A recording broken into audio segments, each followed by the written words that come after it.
vamos a estudiar acerca del concepto del fuerte clamor. Vamos a comprender sus características, vamos a comprender las relaciones que tiene este concepto que nosotros le conocemos como un mensaje proclamado por Dios para nuestro tiempo. Vamos a aprender en ello las características que lo componen. Por ejemplo, vamos a ver que está relacionado con el potente pregón del mensaje del tercer ángel. Tiene una conexión también con la lluvia tardía. Vamos a ver que también tiene una conexión con el juicio sobre los vivos y el cumplimiento profético de la séptima trompeta, específicamente en el tercer ay. Y vamos a ver cómo la historia se repite con este mensaje en cuanto a lo que sucedió en el tiempo de los mileristas, y podríamos retroceder incluso más atrás al tiempo del Pentecostés. Vamos a ver la conexión que existe con Apocalipsis capítulo 14, versículo 8.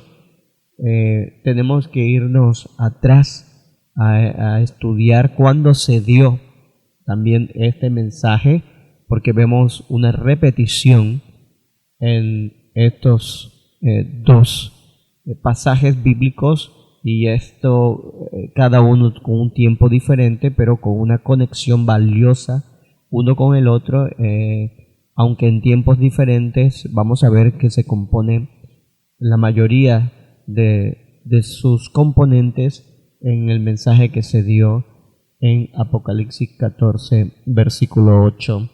Así que para también comprender otro aspecto, vamos a ver su conexión con la parábola de las 10 vírgenes, como la parábola de las 10 vírgenes está relacionada con la historia milerista, y tendremos que ver también cómo se va a volver a repetir esa historia en nuestro tiempo.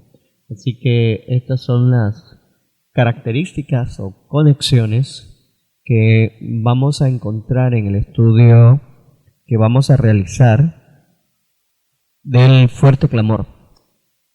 Así que presten muchísima atención para que avancemos rápidamente en este tema interesante.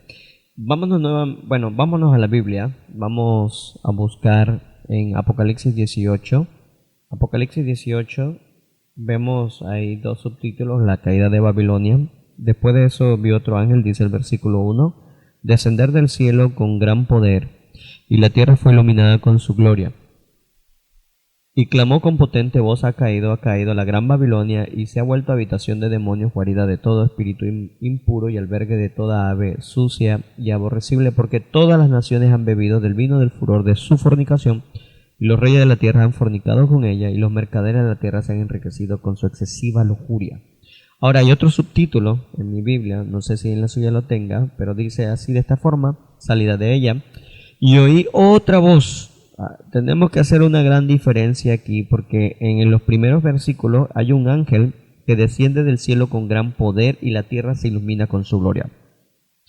Y en el versículo 4 se escucha otra voz del cielo que decía: salid de ella, pueblo mío, para que no seas partícipe de sus pecados y no recibáis de sus plagas, porque sus pecados se han amontonado hasta el cielo, y Dios se acordó de sus maldades. Así que nosotros vemos allí que hay dos aspectos diferentes. Una donde hay un ángel que ilumina con su gloria, pues definitivamente como adventistas del séptimo día sabemos que el ángel significa mensajeros, y que es iluminada la tierra con su gloria, pues significa una obra de extensión universal y sobre todo de conocimiento bíblico, porque sabemos que la Biblia es esa lámpara a nuestros pies que alumbra nuestro sendero. Sabemos que Cristo Jesús es la luz del mundo, por lo tanto, aquí se ve una obra de extensión universal que lleva a los mensajeros y que llevan un mensaje específico que proporciona ahora la capacidad de crear una distinción entre el verdadero adorador y el falso adorador. Luego, en el versículo 4, entonces se hace una separación. Así que hay un proceso de zarandeo, evidentemente, en el capítulo 18 de Apocalipsis, un zarandeo donde Dios llama a su pueblo a no participar de los pecados, por lo tanto, no recibir las plagas que van a caer sobre ellos. Así que hace un llamado a salir. Y esto es importante que nosotros reconozcamos, porque esto también hace una conexión muy importante a una parte donde Mateo, el capítulo 25, nos menciona también algo muy similar, donde se nos llama a salir de la comunión con hermanos. Vamos a leer Mateo 25, vamos a hacer la primera conexión, como estuvimos hablando. Es importante que hagamos esa conexión. Leamos en el capítulo 25, de versículo del 1 al 13, dice: entonces el reino de los cielos será semejante a 10 vírgenes que tomaron sus lámparas y salieron a recibir al novio. Versículo 2, 5 eran prudentes y 5 insensatas. Las insensatas tomaron sus lámparas y no llevaron aceite extra con ellas. Ahí vemos un elemento que coincide con el de Apocalipsis 18, es la lámpara. ¿Por qué la lámpara? Porque la lámpara trae luz. O sea, sabemos que la palabra de Dios ilumina nuestros senderos, así que Apocalipsis 18, ese ángel nos ilumina con su gloria, la tierra es iluminada, así que la lámpara trae también una iluminación, y en este caso tanto las prudentes como las insensatas llevaban una iluminación, o sea, la palabra de la Biblia iluminando el sendero. Pero las insensatas no llevaron aceite extra con ellas. Esa es la gran diferencia. En el versículo 4 dice: en cambio, las prudentes tomaron aceite en sus vasijas junto con el de sus lámparas. Ahí nosotros sabemos que el aceite significa el Espíritu Santo y la capacidad que da el Espíritu Santo de que nosotros podamos ser instruidos tanto en pecado, en justicia y en juicio, o sea, reconocer nuestro pecado, ser justificados por las obras de Cristo Jesús, en lo que nosotros conocemos, la obra de la justificación por fe, y esa obra de juicio en la cual vamos a ser probados todos para que podamos mostrar entonces que la luz de Dios está iluminando desde nuestro interior, o sea que hemos recibido su palabra y esta ha causado un efecto de transformación en nosotros, y en el momento de mayor necesidad podamos entonces utilizar ese recurso. Así que esto es lo que va marcando la parábola de las 10 vírgenes, pero el suceso que vamos a relacionar con Apocalipsis 18 se encuentra en los siguientes versículos. Así que dice aquí, versículo 5: y como el novio tardaba, todas cabecearon y se durmieron. Y a medianoche, el versículo 6, oyeron el clamor: ahí viene el novio, salid a recibirlo. Entonces todas las vírgenes se levantaron y arreglaron sus lámparas, y las insensatas dijeron a las prudentes: danos de vuestro aceite, porque nuestras lámparas se apagan. Pero las prudentes respondieron: para que no nos falte a nosotros y a vosotras, id más bien a los que la venden y comprad. Mientras fueron a comprar, llegó el novio, y las que estaban preparadas entraron con él a la boda, y se cerró la puerta. Después vinieron también las otras vírgenes y dijeron: Señor, Señor, ábrenos. Pero él respondió: seguro que no os conozco. Velad pues, porque no sabéis el día ni la hora en que el Hijo del Hombre ha de venir. Así que nosotros vemos que se da un clamor, se da un grito, en la cual dice: ahí viene el esposo, y dice de esta forma: salid a recibirlo.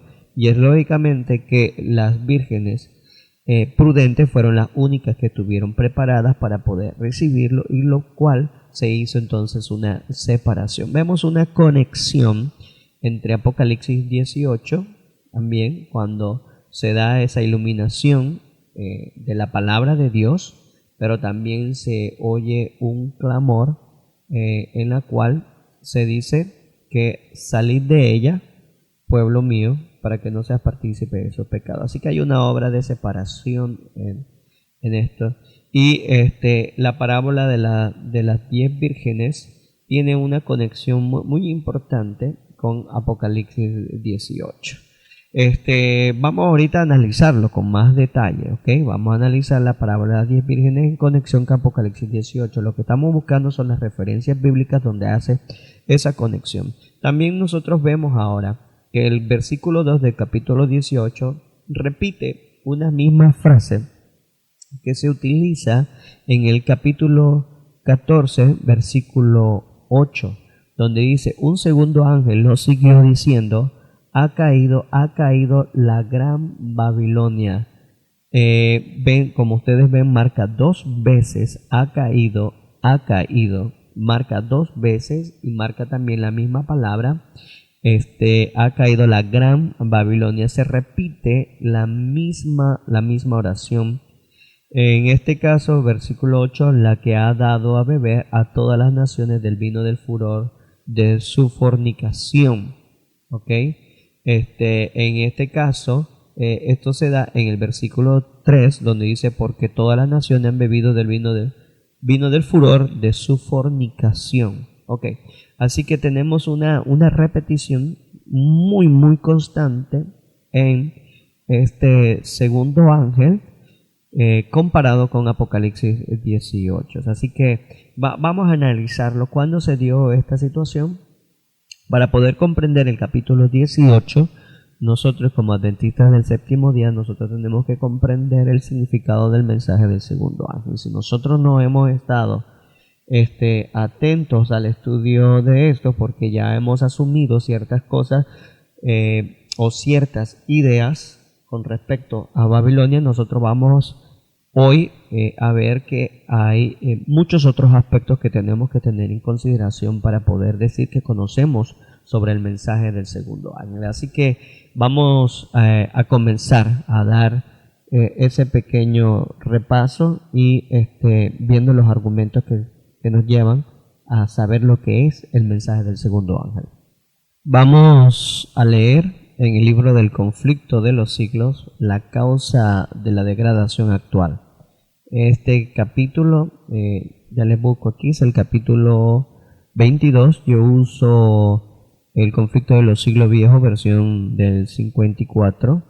En algunos nuevos tal vez tendrán el capítulo, el nombre, una amonestación rechazada. Una amonestación rechazada, capítulo 22, el conflicto de los siglos. Ok, aquí en este capítulo, si ustedes lo leen bien, nosotros vamos a comprender que se está hablando de Babilonia. Se habla acerca de Babilonia y se habla de cómo Babilonia cae. ¿Okay? Es importante que usted lo lea con muchísima atención, cada uno de sus puntos, para que usted pueda comprender con mayor exactitud. Hace una referencia a capítulo 17 de Apocalipsis, y por qué Apocalipsis 14, en cuanto a lo que es el mensaje del primer ángel, inmediatamente entra una conexión con el mensaje del segundo ángel y el significado de Babilonia. Okay. Así que vamos a leer este capítulo. Muestra primero que nada cómo se dio el mensaje del primer ángel a través de Guillermo Miller. El capítulo comienza así: al predicar la doctrina del segundo advenimiento, Guillermo Miller y sus colaboradores no tuvieron otro propósito que el de estimular a los hombres para que se prepararan para el juicio. Okay. Tenemos que recordar que el mensaje del primer ángel lo dio Guillermo Miller. Guillermo Miller hizo una exposición muy profunda acerca de las diferentes profecías. No habló solamente de una profecía, recuerden eso, habló de muchas profecías que tuvieron un cumplimiento especial para 1844, y que esas profecías nosotros las vamos a estar detallando en otros videos, pero hoy estamos haciendo relación con Apocalipsis 18. Ya la gran mayoría de ustedes a los que me dirijo ya ustedes conocen sobre esto, así que no quiero profundizar en ello, ¿ok? Para los que quieran saber, porque es primera vez que escuchan estos mensajes, pues voy a darles un link para que ustedes vean esos videos, ¿ok? Así que Guillermo Miller hizo la predicación del mensaje del primer ángel, y esta consistió en una exposición de las profecías de forma profunda que establecían la venida de Cristo Jesús. ¿Ok? Dios utilizó a este mensajero, iluminó la tierra con él y utilizó su mensaje para llevar a los hombres de aquel tiempo a una obra de juicio. Así que estamos hablando de que este mensaje tuvo su desarrollo cuando las profecías fueron abiertas en 1798 en lo que hoy nosotros conocemos como el tiempo del fin. Y de que en 1798 él, Guillermo Miller, fue llamado a dejar su granja por medio de una experiencia que él tuvo, a estudiar la Biblia para poder de esa manera comprender si existía Dios, si era real. Él lo iba a comprender a través de su palabra. Así que él en 1818 comienza esta tarea de comprender la Biblia. Ya para 1822 ya él tenía ya un conocimiento sobre las profecías y hace su exposición de forma pública en 1833. Está todo esto en el conflicto de los siglos. Eso también se puede ver en el video acerca de Guillermo Miller. El asunto es que él hace este mensaje, realiza esta exposición de este mensaje del primer ángel, y esto hizo que muchísimas personas se sintiesen no preparados para recibir a Cristo Jesús, por lo cual hicieron esa obra de preparación. ¿Okay? Dice de esta forma en la página 426, si ustedes buscan desde el párrafo: como su obra tendía a la edificación de las iglesias, se le miró durante algún tiempo con simpatía, pero cuando los ministros y los directores de aquellas se declararon contra la doctrina del advenimiento, quisieron sofocar el nuevo movimiento, no solo se opusieron a ella desde el púlpito, sino que además negaron a sus miembros el derecho de asistir a predicaciones sobre ella y hasta de hablar de sus esperanzas en las reuniones de edificación mutua en la iglesia. Así se vieron reducidos los creyentes a una situación crítica que les causaba perplejidad. Querían a sus iglesias y les repugnaba separarse de ellas, pero al ver que se anulaba el testimonio de la palabra de Dios y que se les negaba el derecho que tenían para investigar las profecías, sintieron que la lealtad hacia Dios le impedía someterse. No podían considerar como constituyendo la iglesia de Cristo a los que tratan de rechazar el testimonio de la palabra de Dios, columna y apoyo de la verdad.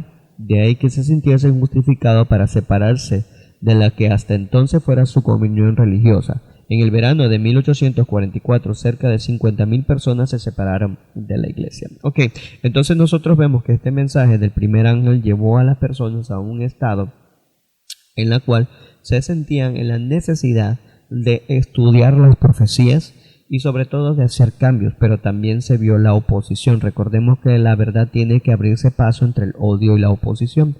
Así que en este caso los ministros y directores de las iglesias a las cuales Guillermo Miller predicaba, estas se opusieron y trataron de sofocar el movimiento, y esto hizo que entonces en el verano, y quiero remarcar, el verano de 1844, cerca de 50,000 personas se separaron de las iglesias. ¿Pero qué llevó a que se separaran y en qué iglesias se estaba predicando? Recordemos la historia.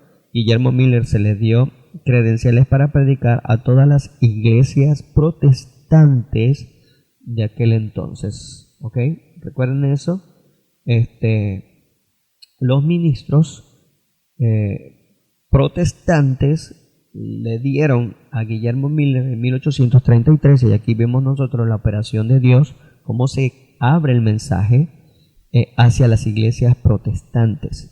Pero luego hubo un rechazamiento a esa luz divina por parte de los hombres y en especial a los ministros. Dice aquí, por ejemplo,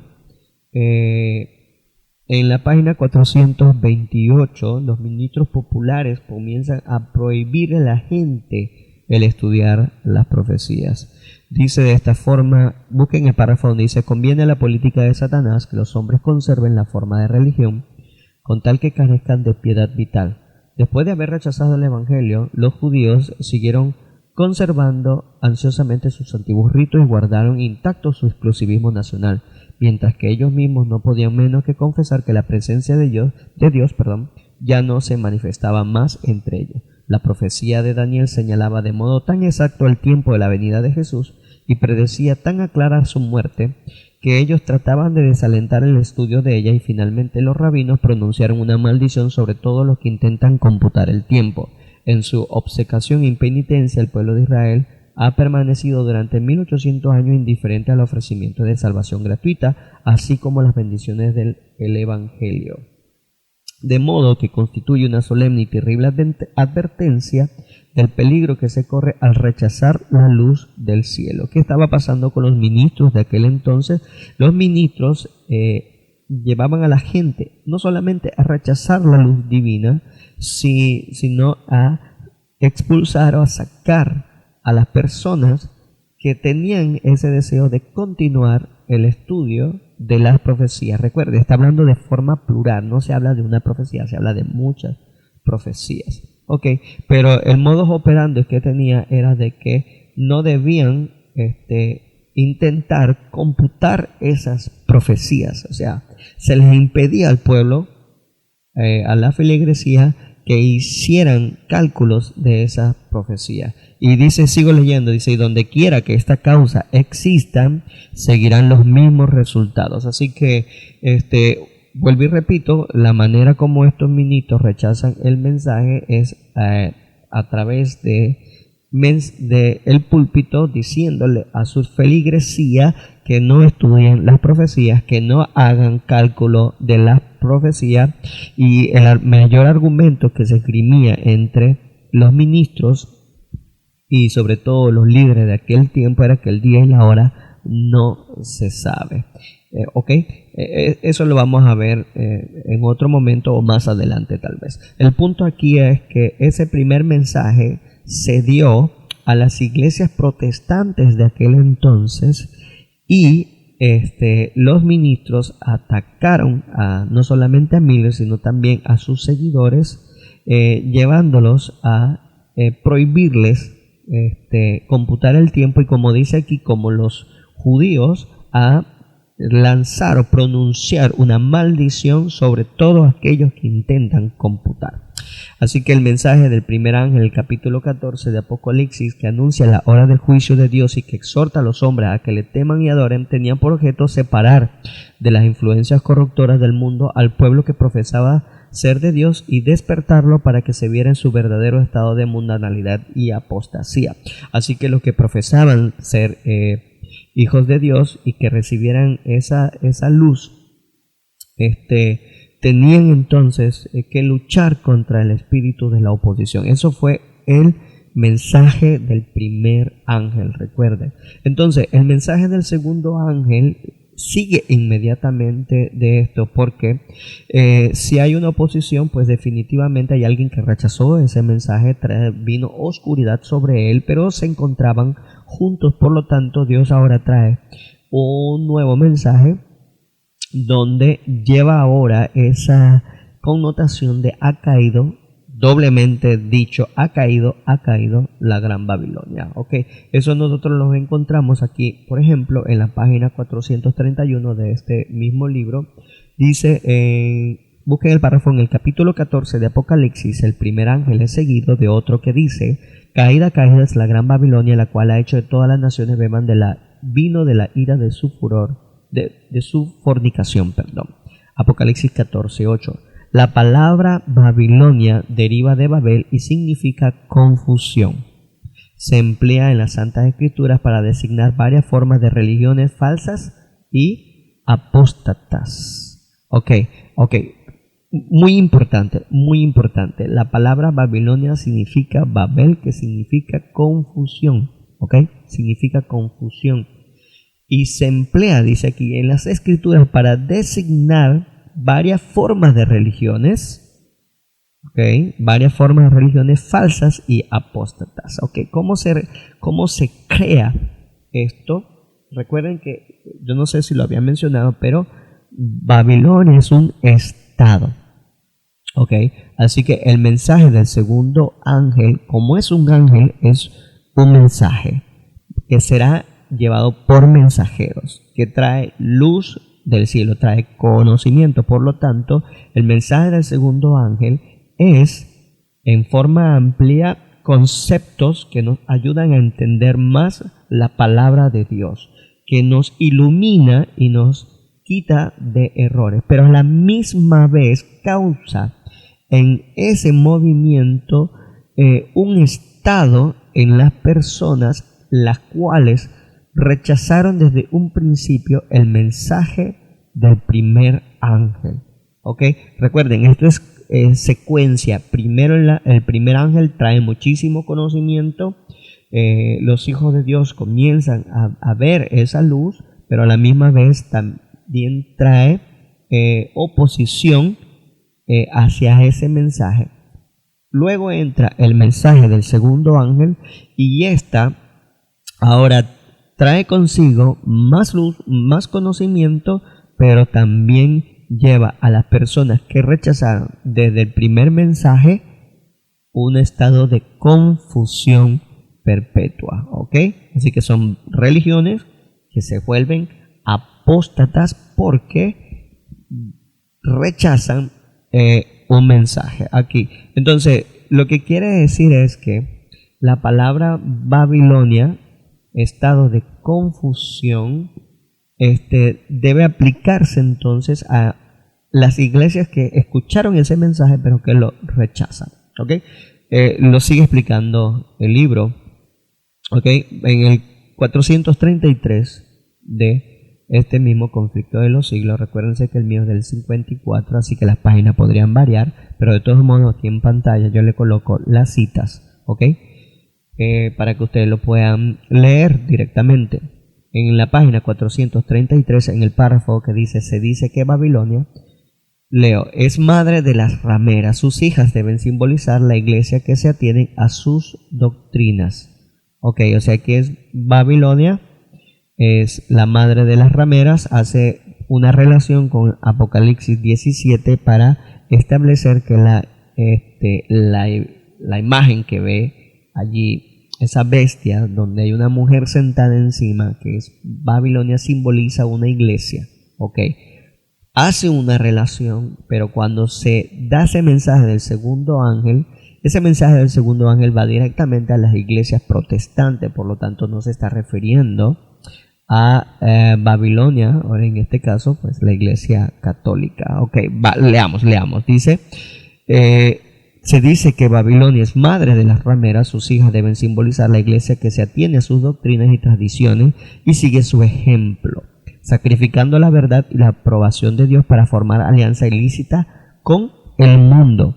El mensaje de Apocalipsis 14 que anuncia la caída de Babilonia debe aplicarse a comunidades religiosas que en un tiempo fueron puras y luego se han corrompido. En vista de que este mensaje sigue el aviso del juicio, debe ser proclamado en los últimos días y no puede por consiguiente referirse solo a la iglesia romana, pues dicha iglesia está en condición caída desde hace muchos siglos. O sea que la iglesia romana tuvo su oportunidad en su momento, pero igual como la situación que está pasando con las iglesias protestantes, cuando Guillermo Miller dio ese mensaje, recuerden, él comenzó a hablarle directamente a las iglesias en 1833, cuando él recibió las credenciales para entrar a cada iglesia protestante en los Estados Unidos. Así que no se puede referir a la iglesia romana porque esta ya había tenido su oportunidad, pero que había caído ya hace muchísimos siglos atrás. Ok, entonces, pero ¿a qué iglesia está refiriéndose exactamente aquí? Bueno, nosotros vemos que se está refiriendo prácticamente dice aquí a la fe protestante, dice de esta forma: ¿y en qué comunidades religiosas se encuentra actualmente la mayoría de los discípulos de Cristo? Sin duda alguna, en las varias iglesias que profesan la fe protestante. Ahí tenemos entonces pues el certero mensaje que se está refiriendo a las iglesias protestantes. Ok, entonces estas pues imitaron las mismas prácticas que la iglesia anterior, por lo tanto la expresión Babilonia o confusión puede aplicarse acertadamente a esas congregaciones que, aunque declaran todas que sus doctrinas derivan de la Biblia, están sin embargo divididas en un sinnúmero de sectas con credos y teorías muy opuestos. Eso lo dice en la página 434. Ok, pero aquí nosotros vemos en este mismo capítulo, recuerde, en este mismo capítulo, más adelante, esta relación de Apocalipsis 14 se establece muy claramente en un periodo de tiempo corto. Okay, se establece en un periodo de tiempo corto. ¿Cuándo se dio ese mensaje? Ese mensaje en ese tiempo corto se puede leer en la página 440 y nos dice: el mensaje del segundo ángel de Apocalipsis 14 fue proclamado por primera vez en el verano de 1844. ¿Ok? Y se aplica entonces más particularmente a las iglesias de los Estados Unidos de Norteamérica, donde la amonestación del juicio había sido también más ampliamente proclamada, o sea, el mensaje del primer ángel, y más generalmente rechazado, y donde el decaimiento de la iglesia había sido más rápido. Ok, así que fue en el verano. ¿En qué tiempo con exactitud? Si ustedes buscan en la historia de los pioneros, ahí están todas las cartas que se escribieron, los periódicos que se escribieron para ese entonces. Nosotros podemos comprender que este mensaje sucedió después, cuando se dio el primer chasco. Escúchelo, si no tenía relación a este conocimiento, se dieron dos chascos. El primero se dio en la primavera de 1844, exactamente el 18 de abril. El 19 de abril los adventistas estuvieron chasqueados porque esa tarde anterior no había llegado Jesús.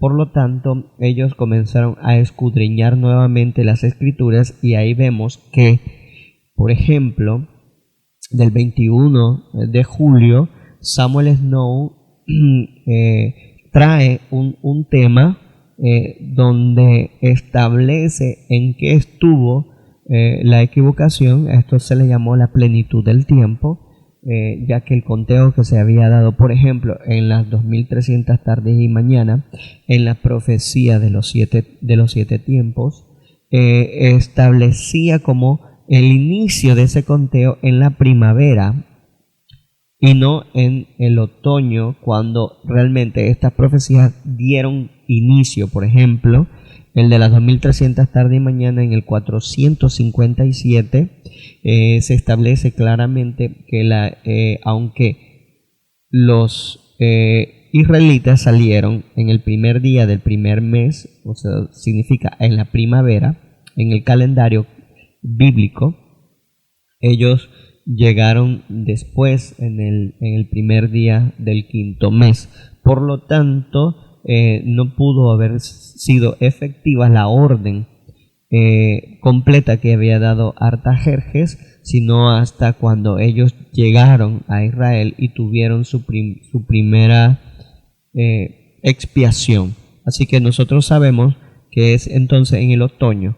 Y este mensaje comienza a darlo Samuel Snow por una serie de cartas que vamos a presentar en nuestros videos. Así que Samuel Snow, el 21 de julio, bueno, el mensaje se desarrolla desde mucho antes, va desarrollándose, va en crecimiento. Este mensaje, el 21 de julio, comienza a adquirir ahora una forma más estable, y no llega a alcanzar poder sino hasta el 15 de agosto. El 15 de agosto de 1844 es cuando los adventistas que estuvieron estudiando ellos reconocen que este mensaje es el cumplimiento de Mateo 25 con respecto a la parábola de las 10 vírgenes, y lo llaman el clamor de la medianoche. Lo llaman el clamor de la medianoche.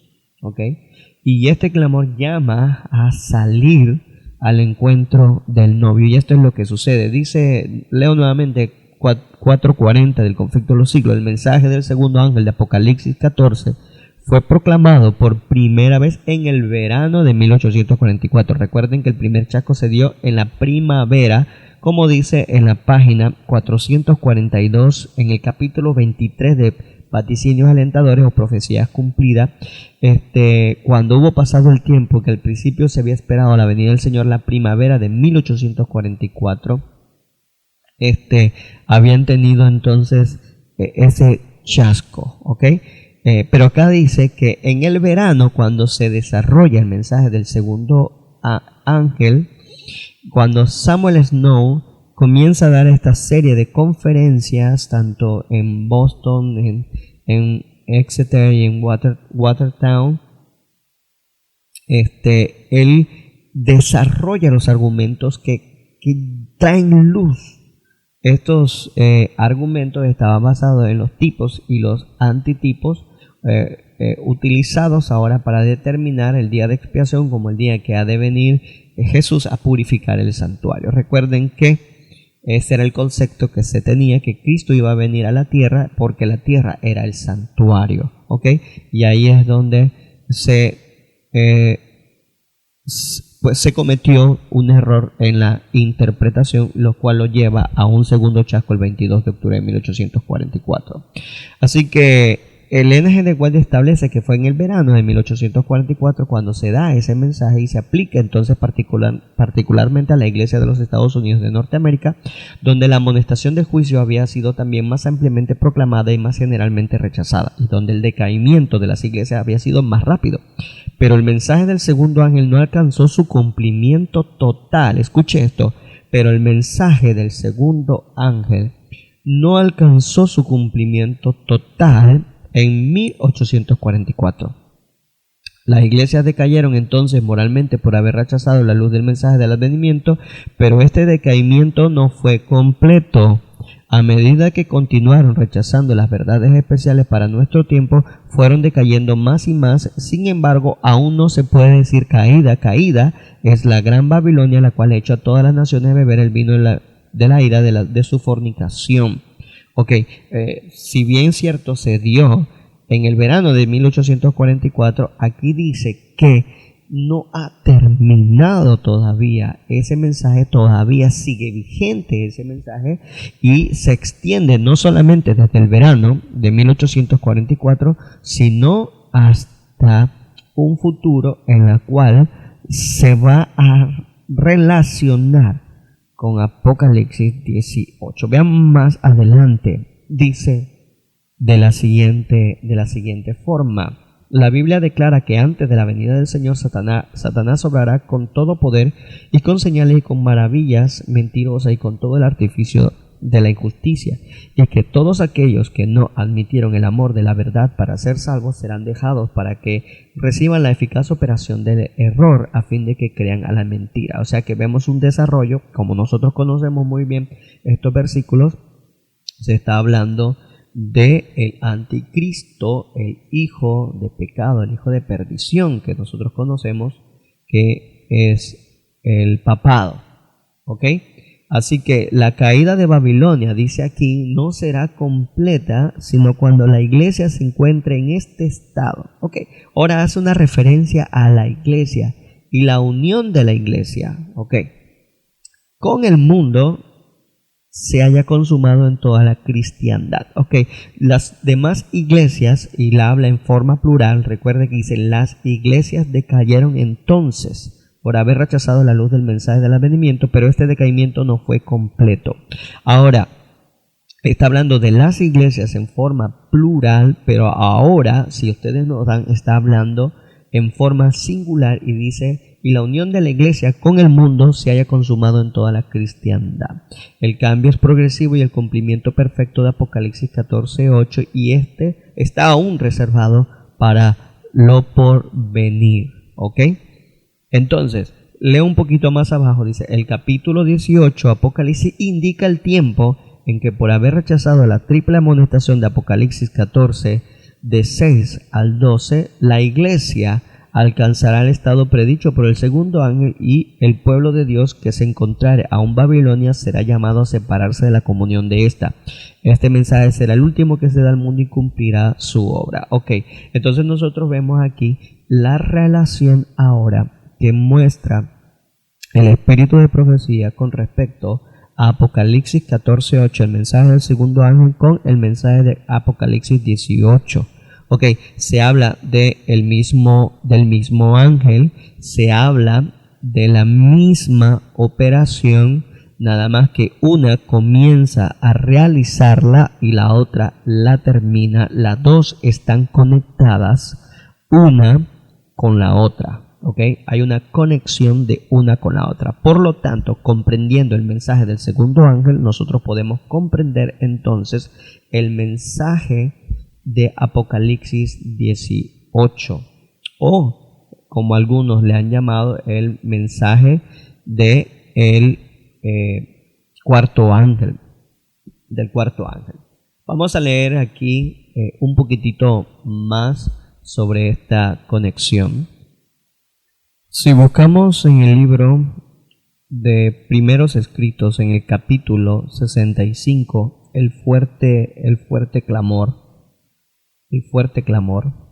nosotros vamos a encontrar ahí pues una conexión también que nos marca cómo Apocalipsis 14:8, el mensaje del segundo ángel, se une con el mensaje de ese otro ángel de Apocalipsis 18.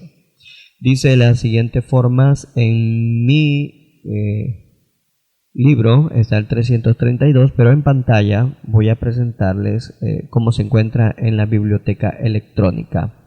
Recuerden, capítulo 75, el fuerte clamor. Dice así, de esta siguiente forma: vi ángeles que apresuradamente iban y venían de un lado al otro del cielo, bajaban a la tierra y volvían a subir al cielo, como si se prepararan para cumplir un extraordinario acontecimiento.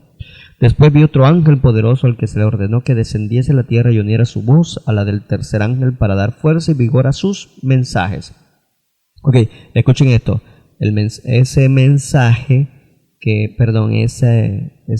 ángel que viene a traer un mensaje poderoso, es un mensaje que viene a darle fuerza y vigor al mensaje del tercer ángel. Ese ángel recibió gran poder y gloria, y al descender dejó toda la tierra iluminada con su gloria. La luz que rodeaba a este ángel penetraba todos los lugares mientras clamaba con fuerte voz: ha caído, la gran Babilonia se ha convertido en habitación de demonios, en guarida de todo espíritu inmundo y en albergue de toda ave inmunda y aborrecible. Apocalipsis 18, y escuche, del 1 al 2. Nosotros sabemos que el 1 al 3 es los versículos separados, como leímos al principio. Hay dos movimientos, ¿ok? Hay dos movimientos.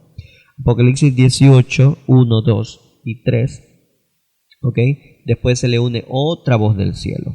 Ok, sigo leyendo. Entonces aquí se repite el mensaje de la caída de Babilonia, tal como lo dio el segundo ángel. La conexión del mensaje del capítulo 18 es la conexión, es la continuidad, se repite aquí el mensaje del segundo ángel, con la mención adicional, dice así, de las corrupciones introducidas en la iglesia desde 1844. O sea, se le añade algo más a ese mensaje que se dio en Apocalipsis 14:8, mensaje del segundo ángel, en los tiempos de 1844, específicamente en el verano de 1844, que sabemos que es del 21 de julio al 15 de agosto hasta el 22 de octubre, ¿ok? De 1844.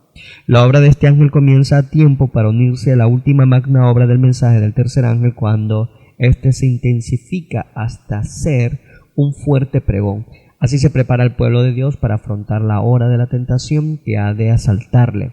vi que sobre los fieles reposaba una luz impresionante y que se unían para proclamar sin temor el mensaje del tercer ángel. Ok, interesante. Otros ángeles fueron enviados desde el cielo en ayuda del potente ángel, y oí voces que por todas partes resonaban diciendo: salid de ella, pueblo mío, para que no seáis partícipes de sus pecados ni recibáis parte de sus plagas, porque sus pecados han llegado hasta el cielo y Dios se ha acordado de sus maldades. Así que hay una diferencia. Ahora hay una distinción entre Apocalipsis 18 del 1 al 3 con ahora Apocalipsis 18 de 4 al 5. Este mensaje parecía ser un complemento del tercer mensaje, pues se le unía como el clamor de la medianoche se unió en 1844 al mensaje del segundo ángel. Ok, así que vemos que esa parte de Apocalipsis 18 de 4 al 5 se hace en una comparación a esa fuerte proclamación que se dio en el mensaje del segundo ángel, que se le añadió. O sea, el mensaje del segundo ángel son dos partes, ¿ok?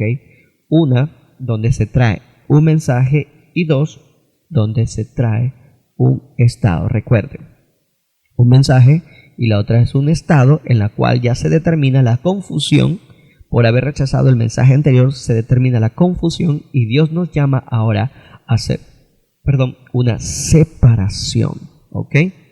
Entonces, la luz derramada sobre los fieles penetraba por doquiera. Los que en la iglesia tenían alguna luz y no habían oído ni rechazado los tres mensajes, recuerden que el mensaje del tercer ángel lo compone tanto el mensaje del primero, del segundo y del tercero, ¿ok? No podemos proclamar los mensajes del tercer ángel si no proclamamos los mensajes del primero y segundo, y si nosotros no estamos seguros exactamente cuáles son los diferentes argumentos que se escribieron en el mensaje del primero y del segundo, entonces no vamos a poder comprender cómo se da entonces el mensaje del tercer ángel. Podemos estar diciendo que estamos en el mensaje del tercer ángel, pero podemos estar en una confusión, hermanos, muy lastimosamente. Así que tenemos que tener muchísimo cuidado. Aquí en Primeros Escritos, si usted lee el mensaje del primer ángel, usted va a ir comprendiendo los aspectos que va teniendo, pero tiene que tener un conocimiento de la historia. Si no conoce la historia, si no sabe cómo Dios nos condujo en el pasado y las verdades que se dieron en él, pues vamos a tener que tener temor del futuro. Dice en la página 313, en una firme plataforma, los que rechazaron el primer mensaje no pudieron recibir beneficio del segundo. Recuerde, eso lo leímos en el conflicto de los siglos, cuando estuvimos hablando en ese capítulo de la causa de la creación actual. Si no recibieron el mensaje del primer ángel, no estuvieron preparados para tener beneficio del segundo. Tampoco pudo beneficiarles el clamor de la medianoche, que había de prepararlos para entrar con Jesús por la fe en el lugar santísimo del santuario celestial.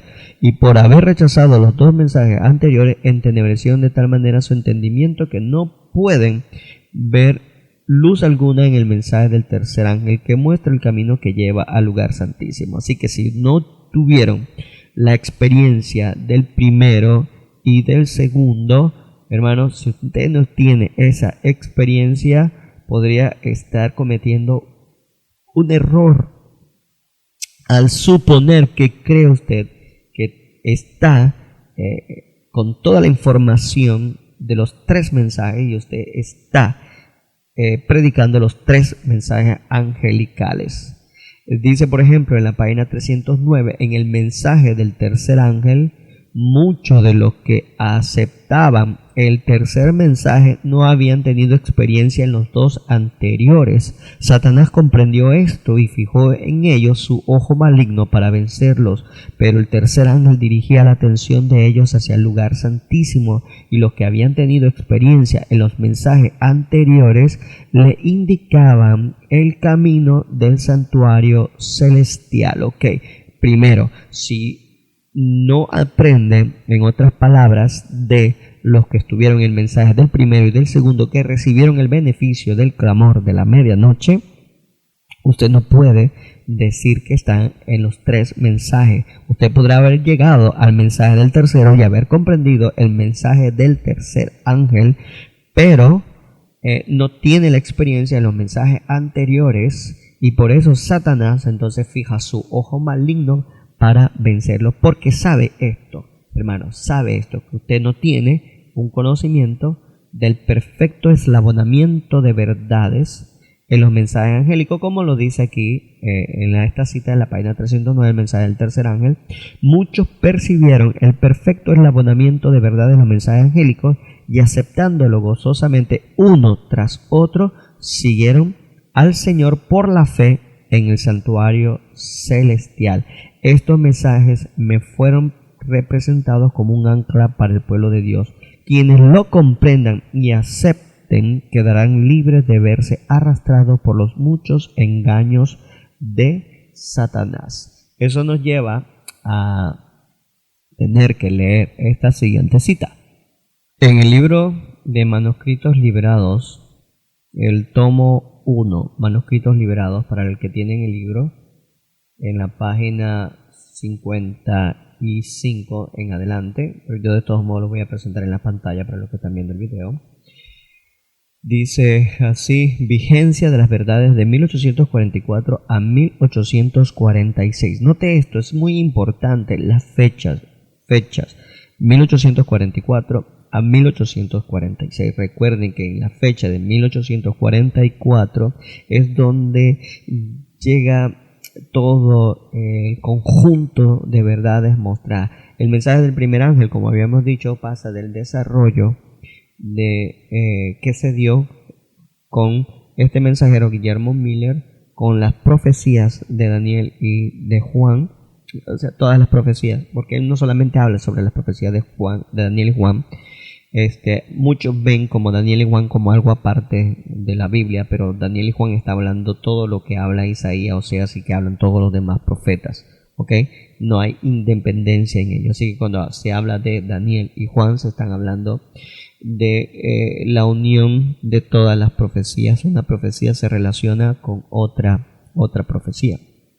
Así que en 1844 a 1846 es donde se da el desarrollo, el conocimiento máximo de todas estas profecías. Desde 1798, cuando se abre el libro de Daniel, y en el tiempo del fin, 1798, el tiempo del fin, comienza entonces un entendimiento mayor y profundo sobre esas verdades. Recuerden, esto es importantísimo. 1844-1846, después del chasco, en 1844, el 22 de octubre, comienza entonces Elena G. White a tener una serie de visiones, pero también otros personajes pioneros como Hiram Edson, que tuvo la visión en el maizal, que Cristo entra al lugar santísimo. También se da la publicación del periódico de Jaime White, donde comienza a establecer allí las verdades. Esto nos lleva a un desarrollo incluso hasta 1850, cuando se vuelven entonces a repetir los mensajes de los pioneros. Bueno, esto está en otro video, que es la historia de los diagramas, la historia de cómo se desarrolla el mensaje después del chasco, hacia 1850, y cómo la obra de la publicación, la obra de los periódicos, alcanzaron una parte importante en la expansión del mensaje después del 22 de octubre, cuando fueron esparcidos todos aquellos adventistas que estuvieron esperando con ansias ver al Señor el 22 de octubre. Ok, entonces dice aquí: la vigencia de la verdad de 1844 a 1846. No deseo ignorar o desechar ni un eslabón de la cadena probatoria que se constituyó cuando, después de que hubiera pasado la fecha prevista en 1844, pequeños grupos de buscadores de la verdad se reunían para estudiar la Biblia y pedir a Dios luz y orientación. La verdad quedó grabada en nuestro cerebro con tanta firmeza que no pudimos dudar. La evidencia dada en nuestra primera experiencia tiene la misma experiencia que tuvo entonces. Recuerden que venimos de leer la parte de esa sección del primeros escritos, donde nos dicen que los que no estaban en los mensajes anteriores, el ojo maligno de Satanás se colocó sobre ellos. Recuerde eso, lo acabamos de leer. Porque no tenían esa experiencia necesaria y necesitaban obtenerla de aquellas personas que estuvieron en esos mensajes anteriores. Recuerden eso, de estos mensajes anteriores. Por eso ella dice aquí que esas verdades quedaron grabadas, o sea que eso quedó una experiencia marcada para ese entonces. Sigo leyendo. Las verdades es la misma de siempre y no puede eliminarse de ella absolutamente nada, ni debe quitarse ningún pilar de la estructura de la verdad. Lo que encontramos en la palabra en 1844, 45 y 46 sigue siendo la verdad en todos los sentidos, Bueno, tenemos que recordar que en ese tiempo, después del chasco, se vino y se confirmaron los mensajes del primero y del segundo. Ahora estaba en desarrollo el mensaje del tercer ángel, y el mensaje del tercer ángel pues cubre los dos mensajes anteriores, y esto es lo que marca este libro.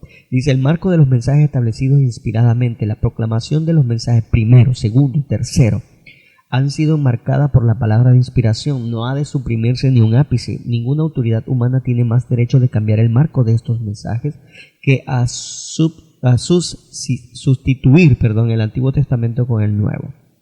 El Antiguo Testamento es el Evangelio en figuras y símbolos. El Nuevo Testamento es la sustancia. El uno es tan esencial como el otro. No hay tercero sin segundo, dice así. Los mensajes primero y segundo fueron dados en 1843 y 1844. Vean la fecha, establece de 1843. Ya estos mensajes estaban sumamente marcados, estaban como un poste indicando el camino, como una roca, como un hito, una marca, una señal que nos muestra el sendero en la historia. 1843, 1844, y ahora estamos en la proclamación del tercero, ya estamos en el 2020, pero los tres mensajes han de seguir siendo proclamados. Es exactamente igual de esencial ahora como lo fue antes que se repitieran a los que buscan la verdad.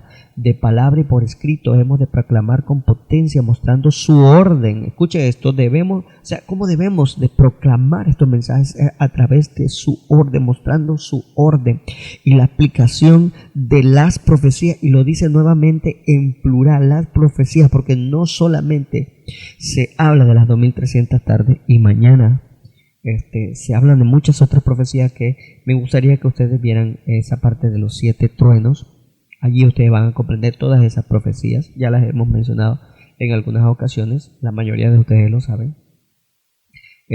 Pero está haciendo referencia a todas las profecías que se predicaron en ese mensaje primero y del segundo, porque incluso hasta Samuel no habló de esas mismas profecías. Ya hablamos de 1335, 1290, 1260 y también de los siete tiempos. Hiram Edson también habló acerca de esa profecía de los 7 tiempos, 2520 años.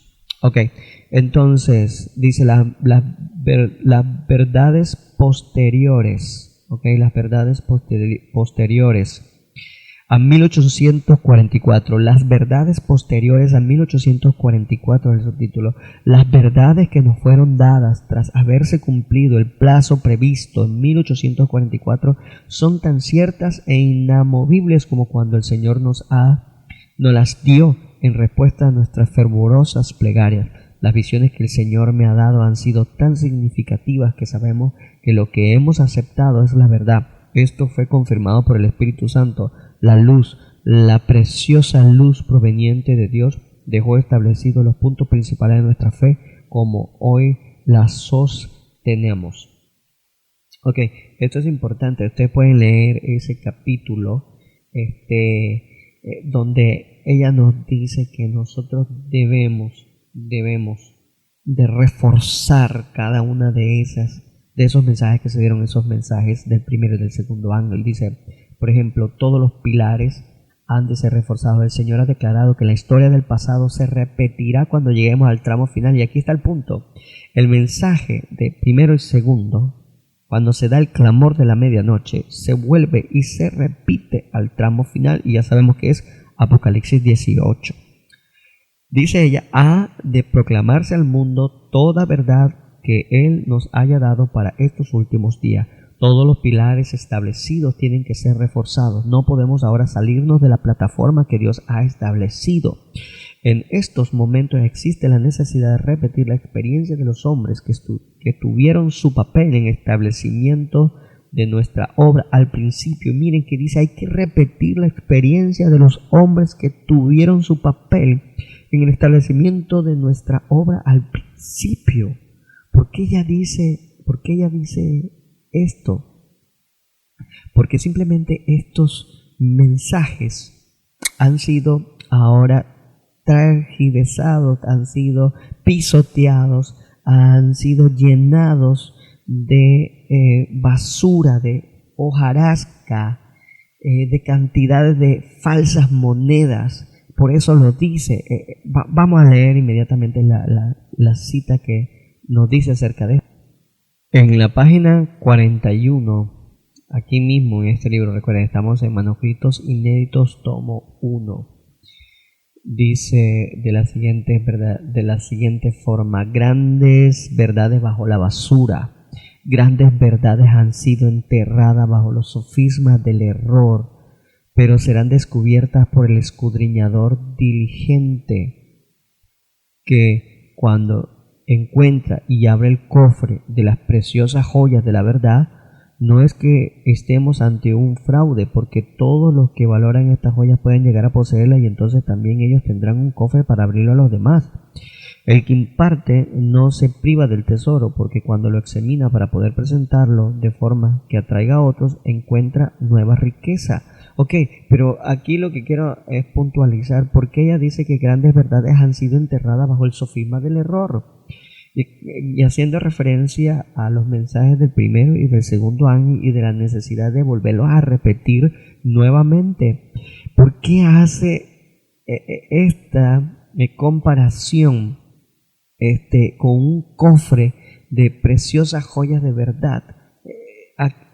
Es porque ella quiere que nosotros analicemos el aspecto que está en primeros escritos, que nos habla del sueño de Guillermo Miller, el sueño de Guillermo Miller. Esta nos dice así: en la página 113 en el libro, en pantalla ustedes van a ver en la biblioteca electrónica la página de primeros escritos, nos habla del capítulo 20, el sueño de Guillermo Miller. Noten que esto se colocó en el libro Primeros Escritos a petición del espíritu de profecía del Ellen G. White, para que nosotros tengamos ahí el sueño de Guillermo Miller, porque es importante para nosotros. ¿Y qué ve Guillermo Miller? Guillermo Miller, en el primer párrafo, él ve un cofre y una llave que está ahí al lado del cofre, y él toma esa llave, abre ese cofre y comienza a encontrar joyas, diamantes, piedras preciosas y monedas de oro, plata, de todo tamaño, valor y clase, y cuidadosamente ordenado en sus lugares dentro del cofre. Pues nosotros como adventistas, nosotros reconocemos que este cofre es el simbolismo de la Biblia, y que las joyas y piedras preciosas y moneda y todo lo que encuentra allí tiene una luz, refleja una gloria impresionante que él comienza a contemplar y compara con el sol. Ok, estamos descubriendo que el mensaje del segundo ángel, el fuerte clamor, trae una luz impresionante sobre las grandes verdades que Guillermo Miller fue eslabonando paso a paso a medida que él fue conociendo las profecías.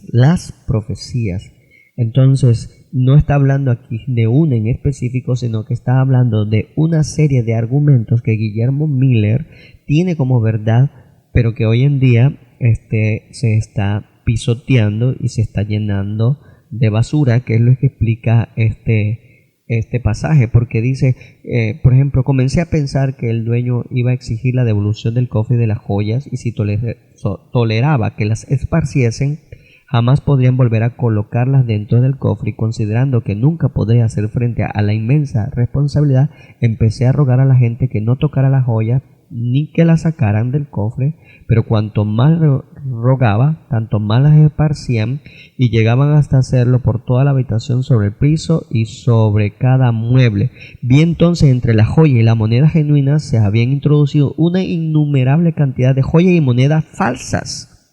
Me indignó la conducta vil e ingrata de la gente. Después, en este mismo sueño, y yo le invito a que ustedes lo lean, él mira que las personas traían suciedad como virutas, arenas, de toda suerte de basura, hasta cubrir cada una de las joyas, las monedas y los diamantes, hasta dejarlos ocultos. O sea, que quiere decir que las grandes verdades que habían sido traídas por este hombre, estas grandes verdades ahora, por las personas que llegaban, que significa que personas estaban entrando al mensaje adventista, estaban llenándolas ahora de toda suerte de errores y de falsedades, ¿ok? Y tapaban a las válidas, pero él ve ahora un hombre con una escobilla que comienza a barrer y levantar el polvo y toda esa basura, y cuando él termina de ver en este sueño el cofre, lo ve ahora más espectacular. Y las joyas, dice aquí, brillaban 10 veces más que antes, estaban dispuestas en hermoso orden dentro del cofre, cada una en su lugar. O sea que se hace una barrición con toda la escoria, la basura, la moneda falsa y todo esto, y se traen en orden todas y cada una de esas verdades que Guillermo Miller había descubierto, y ahora tienen un brillo muchísimo más grande. Esto es lo que está diciendo Elena G. de White en esta declaración de manuscritos liberados, el tomo 1. Dice: grandes verdades han sido enterradas bajo el sofisma del error, pero serán descubiertas por el escudriñador diligente, que cuando encuentra y abre el cofre de las preciosas joyas de la verdad, no es que estemos ante un fraude, porque todos los que valoran estas joyas pueden llegar a poseerlas, y entonces también ellos tendrán un cofre para abrirle a los demás. El que imparte no se priva del tesoro, porque cuando lo examina para poder representarlo de forma que atraiga a otros, encuentra nuevas riquezas. Así ella nos manda a que tengamos que revolver las cosas y sacar la basura, y nos lleva a descubrir esas grandes verdades que se dieron en esos años atrás del gran chasco del 22 de octubre de 1844. ¿Ok? Así que es importante que nosotros reconozcamos esto. Ella lo está diciendo aquí en estos libros. Por eso ella dice que estos 3 mensajes tienen que predicarse nuevamente. Se tiene que volver a repetir la experiencia de los hombres que tuvieron su papel en el establecimiento de nuestra obra al principio, como estuvimos leyendo en la página 57 de Manuscritos Liberados del tomo 1. Debemos defender los hitos de la verdad, los grandes hitos de la verdad que nos muestran nuestro rumbo en la historia profética. Nos manda al pasado, a la historia profética, y todavía nos dice a nosotros de esta forma: contra la remoción de los hitos, cuando aparecen hombres que quisieran remover un hito o eliminar un pilar del fundamento que Dios ha establecido por su Santo Espíritu, que los hombres de más edad que fueron pioneros de nuestra obra hablen con claridad, y hablen también los que están muertos, haciendo que se reimpriman sus artículos en nuestras revistas, reúnan los rayos de la luz divina que Dios ha dado cuando condujo a su pueblo paso a paso en el camino de la verdad. Estas verdades soportarán la prueba del tiempo y el análisis más riguroso. Entonces, ella hace esa conexión de Apocalipsis, el capítulo 14, versículo 8, mensaje del segundo ángel, con Apocalipsis 18, cuando esa misma luz del pasado vuelve nuevamente a brillar. Pero sabemos ahora que ese brillo son de las verdades viejas que se dieron antes, en ese proceso de antes del chasco y después del chasco, llevándonos a los años de 1846, como leímos en la cita. Ahora, hoy en día sabemos que llega a 1850, porque se hace una repetición en 1850 de todos y cada uno de esos mensajes que se proclamaron en los mensajes del primero y del segundo. Así que volviendo nuevamente al al capítulo de la causa de la degradación actual, al capítulo, vuelvo y repito, déjenme buscar en mi conflicto de los siglos, el capítulo 22, la causa de la degradación actual, una amonestación rechazada. En la página 441 nos dice: el capítulo 18 de Apocalipsis indica el tiempo en que, por haber rechazado la triple amonestación de Apocalipsis 14 del 6 al 12, o sea, los mensajes del primero y del segundo ángel, junto ahora con el mensaje de el tercero, porque el mensaje del tercero es una repetición de los mensajes anteriores, más la luz que se dio en el mensaje del tercer ángel después del chasco, ¿ok?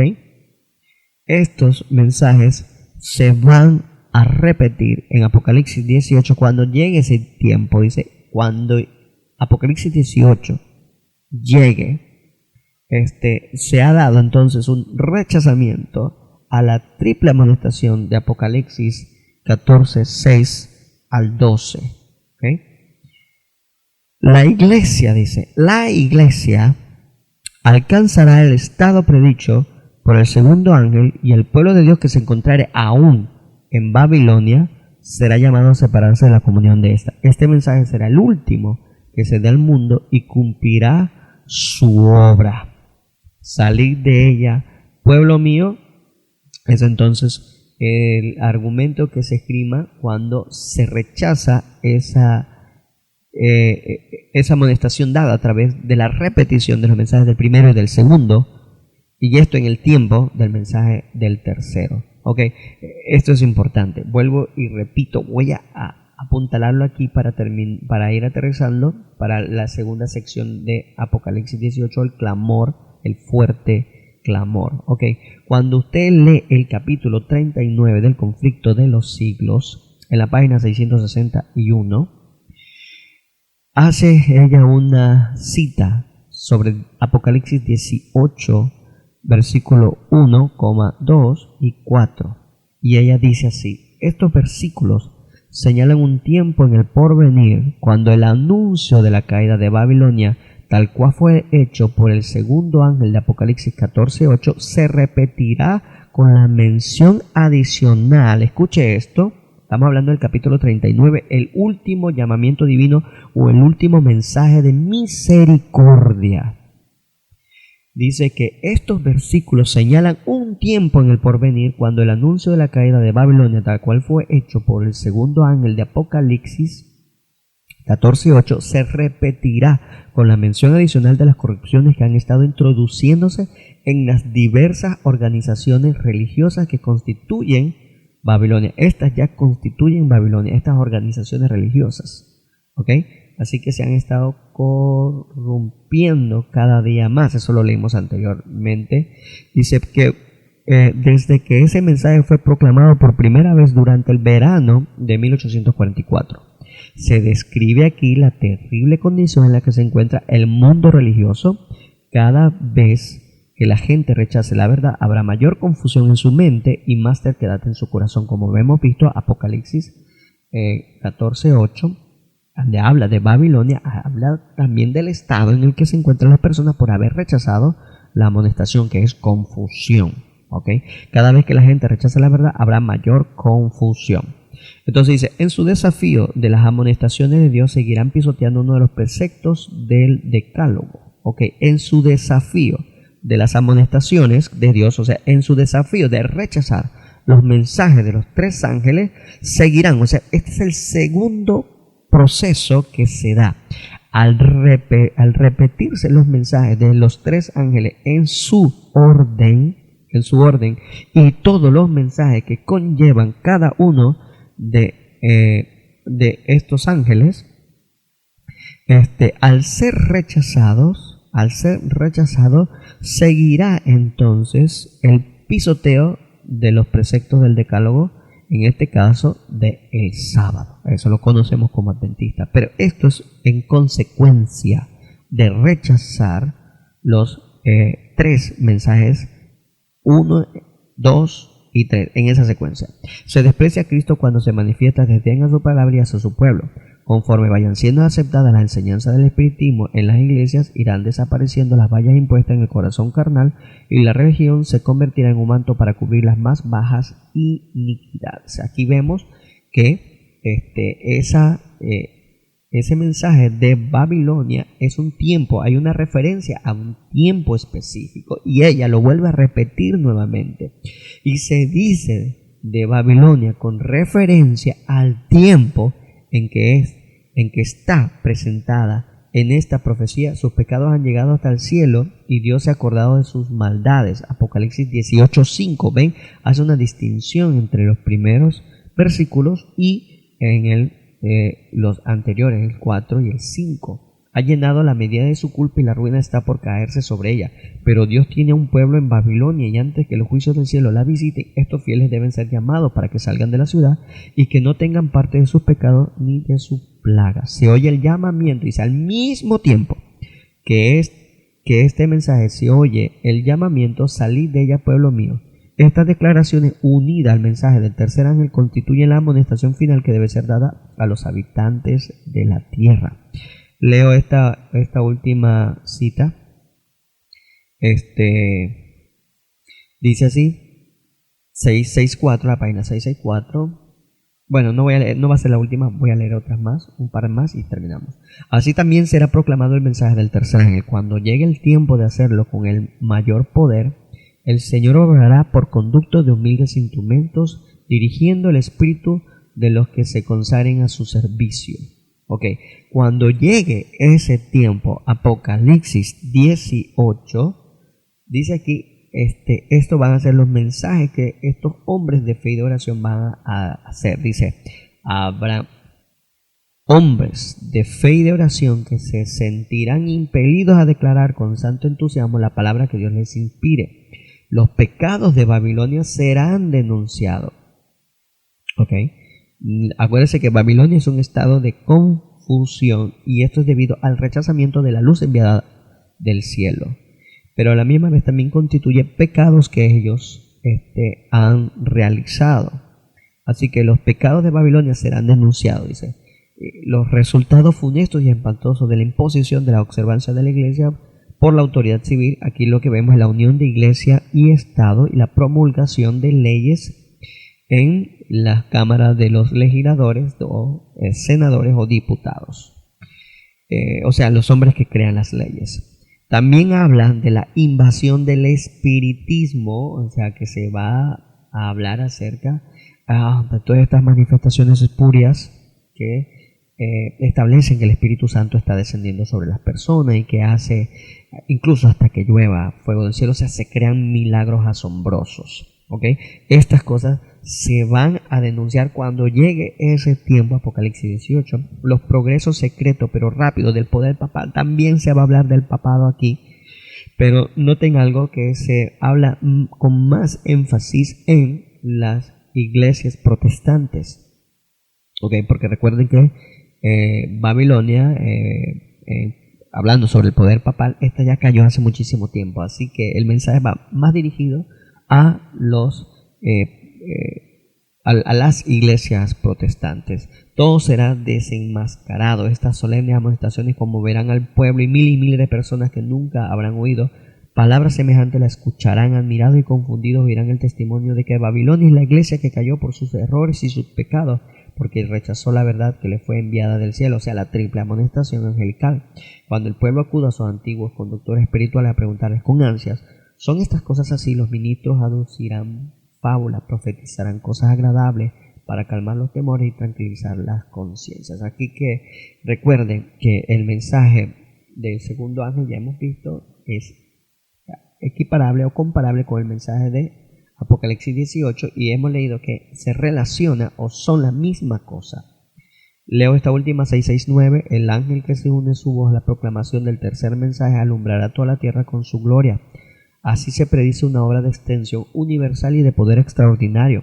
El movimiento adventista, y escucha esta fecha, de 1840 a 1844, fue una manifestación gloriosa del poder divino. El mensaje del primer ángel fue llevado a todas las estaciones misioneras de la tierra, y en algunos países se distinguió por el mayor interés religioso que se haya visto en país cualquiera desde el tiempo de la Reforma. Pero todo esto será superado por el poderoso movimiento que se ha de desarrollarse bajo la proclamación de la última amonestación del tercer ángel, o sea, Apocalipsis 18.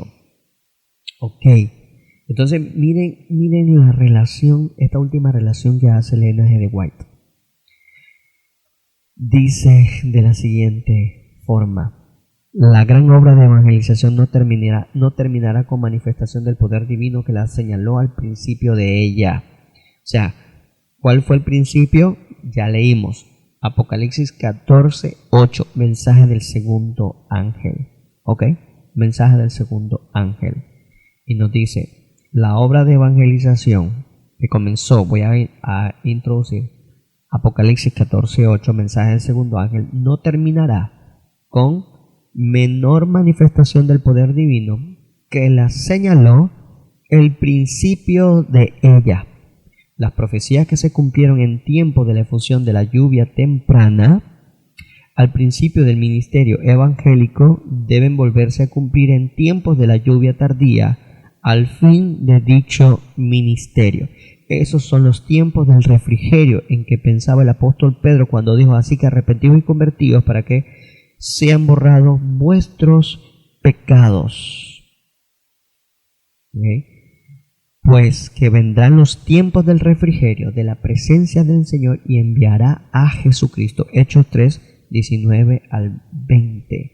Así que nosotros vemos allí que esa manifestación gloriosa, cuando ese ángel alcanzó un desarrollo tal que llevó a los adventistas a esperar a Cristo Jesús el 22 de octubre de 1844, ese mensaje que fue proclamado bajo el mensaje del segundo ángel, que se llamó el clamor de la medianoche, que es el mensaje que se dio en Mateo 25, cuando se escuchó una voz que dijo: salid a recibirlo, o sea, a recibir al esposo que ahí venía. Recuerden, es la misma que se da en Apocalipsis 18 y se relaciona con la lluvia tardía o los tiempos del refrigerio. Se relaciona con los tiempos del refrigerio. Es interesante porque cuando esta luz se da, miren lo que conlleva un mensaje que nos lleva nuevamente a los mensajes del primero y del segundo ángel, y toda la connotación que tiene allí, con toda esa connotación. Así que cuando nosotros vemos entonces ahora esta cita que nosotros encontramos en primeros escritos, cuando Elena G. de White recibe la primera visión habla acerca de estos dos procesos, el mismo ángel, el clamor de la medianoche, junto con Apocalipsis 18. En esa primera visión, ella dice, miren lo que establece en esa primera visión. Dice, está en la página 37 de mi libro, por si usted tiene el mismo libro. Recuerden que la voy a colocar en la pantalla para que usted la pueda leer en la biblioteca electrónica. Dice la siguiente forma: alcé los ojos y vi un sendero recto y angosto trazado muy por encima del mundo. El pueblo adventista andaba por ese sendero en dirección a la ciudad que se veía en su último extremo. En el comienzo del sendero, detrás de los que ya andaban había una brillante luz que, según me dijo un ángel, era el clamor de la medianoche. Esta luz brillaba a todo lo largo del sendero y alumbraba los pies de los caminantes para que no tropezaran. Escuche esto. Ella ve en esa primera visión al pueblo adventista. Si usted lo lee desde el principio, desde el libro, ella recibe la revelación y ella ve un sendero muy por encima del mundo, un pequeño sendero recto y angosto, ¿ok? Y en eso estaba los adventistas del séptimo día, ¿ok? Entonces, en ese sendero, dice, en el comienzo del sendero, detrás de los que ya andaban, había una brillante luz que, según me dijo un ángel, era el clamor de la medianoche. Esa luz alumbraba desde la parte de atrás, y así que todo el que caminaba con la influencia y la claridad de esa luz no tropezaba en el camino. Pero miren, escuchen la siguiente parte. Dice, delante de ellos iba Jesús guiándola hacia la ciudad, y si no apartaban los ojos de él, iban seguros. Pero no tardaron algunos en cansarse, diciendo que la ciudad estaba todavía muy lejos y que contaba con haber llegado más pronto a ella. Entonces Jesús los alentaba levantando su glorioso brazo derecho. Escucha aquí, Jesús levanta su glorioso brazo derecho, de cual dimanaba una luz que ondeaba sobre las huestes adventistas, y clamaban aleluya. Pero miren lo que sucede. Otros negaron temerariamente la luz que brillaba tras ellos, diciendo que no era Dios que los había guiado hasta allí. Pero entonces se extinguió para ellos la luz que estaba detrás. O sea que cuando Jesús levanta su glorioso brazo derecho, en vez de decirnos la cita que comenzaban a negar esa luz nueva que estaba llegando, lo que estaban realizando era negar la luz que venía detrás. En otras palabras, o sea, negaron lo que se daba en el clamor de la medianoche, que compone los mensajes del primero y del segundo.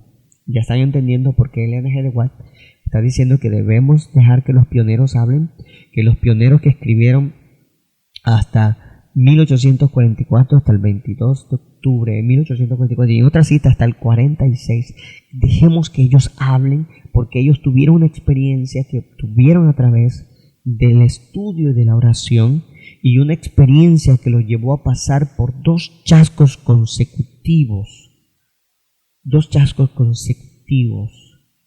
Luz que les dio el conocimiento de todas las profecías de Daniel y Apocalipsis con relación al tiempo. Escuche esto, las profecías con relación al tiempo. Sabemos que los mileritas no llegaron a entender algunos conceptos proféticos de Daniel y Apocalipsis porque no era para su tiempo, pero sí llegaron a comprender todas las profecías que estaban relacionadas con tiempo, todas y cada una de ellas. Llegaron a comprenderlos y hubo unidad en ellos, lo cual se marcó en el clamor de la medianoche cuando Samuel Snow en el verano de 1844 declamó esto, y la gente dijo: este es el mensaje de salid a recibir al esposo, el clamor de la medianoche. Ese mensaje es el que comienza a negar temerariamente los adventistas que caminan por el sendero angosto, pero que perdieron su mirada a Cristo Jesús. Perdieron su mirada y no pudieron ver que Apocalipsis 18, la lluvia tardía, era la repetición de los mensajes que se dieron en el clamor de la medianoche. Así que la luz se extinguió para ellos, y cuando se extingue la luz, ¿qué pasa? Se queda en tinieblas. En otras palabras, se queda en confusión, en un estado completamente insalvable, en un estado babilónico. Así que claramente la profecía nos dice cuándo se cumple esto, como leímos en la página 441 del Conflicto de los Siglos, que la iglesia, Apocalipsis 18 dice, el capítulo Apocalipsis de 18 de Apocalipsis indica el tiempo en que por haber rechazado, ya sabemos que comienza a rechazarse el clamor de la medianoche, son los mensajes del primero y del segundo. Por lo tanto, si no tienen los dos mensajes anteriores, no tienen tampoco el tercero. De Apocalipsis 14, 6 al 12, la iglesia, o sea, los adventistas del séptimo día, alcanzarán el estado predicho por el segundo ángel, y el pueblo de Dios que se encontrare aún en Babilonia, en ese estado de confusión por haber rechazado temerariamente la luz, será llamado a separarse de la comunión de esta. Este mensaje será el último que se dé al mundo y cumplirá su obra. Sabemos que el juicio de Dios comienza primero por la casa de Dios, como dice Pedro, y después entonces al mundo. Conocemos perfectamente bien esa cita, por lo tanto sabemos que el juicio de Dios es el mensaje de Apocalipsis 18, que es la lluvia tardía. De esto pues vamos a hablar con más profundidad. También cuando se da, va a crear una obra de juicio, va a crear una obra de juicio sobre la iglesia de Dios. Recuerden eso, muy, muy importante. Vamos a leerlo en Primera de Pedro, capítulo 4, versículo 17, porque es tiempo, y dice así. Recuerden que acabamos de leer que Apocalipsis 18 indica el tiempo, porque es tiempo de que el juicio empiece por la casa de Dios. Y si empieza primero por nosotros, ¿cuál será el fin de los que no obedecen el evangelio de Dios? ¿Ok? Primera de Pedro, capítulo 4, versículo 17. Así que nosotros vemos, hermano, que cuando se da esta manifestación gloriosa del poder de Dios, lo que se ve inmediatamente es un rechazo a las verdades que se dieron en los mensajes del primero y segundo ángel. Así que, hermano, quiero que abran su mente a estos argumentos, pídanle a Dios que les ayude a reconocer cuáles fueron esas verdades que se dieron anteriormente, para que usted no las rechace nuevamente, como aquí la profecía nos está diciendo que los adventistas harán, y que al rechazar esa verdad antigua están rechazando esa luz que Dios trae llegando ya a la ciudad santa. O sea, el mensaje de Apocalipsis 18, que es nuestro tiempo y que sabemos que ya comenzó, que en la segunda sección de este video vamos a poder mostrarle cuándo comenzó y desde cuándo comienza esta obra de repetición de los mensajes, y que está llevando al pueblo a una obra de juicio, donde si lo rechazan ese temor a Dios, rechazan la luz que les puede seguir iluminando ese sendero para llegar a la cadena celestial, y caer entonces en una confusión, la cual se llamará Babilonia. Así que me despido de ustedes, me despido a través de una oración, y los invito para que vean la segunda sección de este video. Amantísimo Padre que estás en la altura de los cielos, queremos agradecerte por la oportunidad que nos das de poder transmitir este mensaje y de poder llevarlo a todas las estaciones de la tierra. Sabemos, Señor, que en nosotros todavía hay una gran debilidad, que hay muchísimos pecados que superar y tener un carácter semejante del Cristo Jesús. Y queremos, Señor, que aprovechando la oportunidad que nos da de esparcir este mensaje a todas las estaciones de la tierra, también tengamos nosotros esa preparación de vida, esa transformación de vida, para que cuando llegue a esa última parte donde se va a hablar al mundo entero, tengamos ya la plenitud del Espíritu Santo morando en nosotros, capacitándonos en todos los sentidos para que se dé efectivamente y estemos preparados para esa gran crisis que vendrá cuando se dé el tiempo de angustia, cuando venga la ley dominical y el decreto de muerte. En Cristo Jesús le pedimos, Señor, que sea efectivo este medio y que podamos nosotros recibir esa preparación. En Cristo Jesús se lo pedimos. Amén. Amén. Que tengan ustedes un buen día o unas buenas noches, y que nos veamos entonces en el siguiente video.